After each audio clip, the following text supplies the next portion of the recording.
Regarde ce que tu peux avoir pour moins de 2 millions d'euros. C'est l'incroyable Air Plus de chez Evo. À l'avant du bateau, on a un bain de soleil pour 2 personnes. Toute la partie avant, c'est en finition de teak. Donc, on a la partie pour l'ancre. Et sur certains modèles, vu que le bateau est 100% configurable, on pourra installer cabine de l'équipage, soit pour 1 ou 2 couchages. Personnellement, tout cet espace me fait penser à un vaisseau spatial de Marvel. Je te laisserai deviner lequel dans les commentaires. Les passes avant sont assez confortables. On peut installer les prises de main courantes juste à la droite. Donc, il y a les positionnements pour. Ce n'est qu'une question d'envie et de design. Cette plateforme hydraulique est exactement pareil qu'on a vu sur son petit frère, le R4 Icon pour le 10e anniversary. Il peut s'ouvrir et se dresser en horizontal pour ajouter 1 mètre supplémentaire au bateau. On a une garage où on peut mettre une annexe jusqu'à 2,4 mètres, mais moi je suggérerais plus garder pour les water toys. Et vu que sur cette plateforme, on a les 3 positions, donc la position horizontale qui nous permet d'agrandir de 1 mètre, mais aussi la position supérieure pour les plongeons et la position inférieure pour faire échelle de bain et plateforme de baignade. Ça nous permet de mettre des water toys à l'eau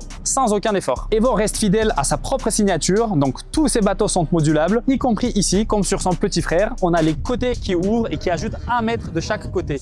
À différence de son petit frère, ici, les côtés s'ouvrent en horizontal, contrairement au fonctionnement pliable, un peu comme sur le modèle X qu'on a montré sur son petit frère. Au centre, on retrouve le bain de soleil énorme pour 4 personnes. Juste après, on a le carré arrière. Donc, en continuation du bain de soleil, on a le sofa avec 2 fauteuils. Et la table, il n'est pas petit du tout. En fait, ce n'est qu'une question de technique. Il suffit juste d'ouvrir correctement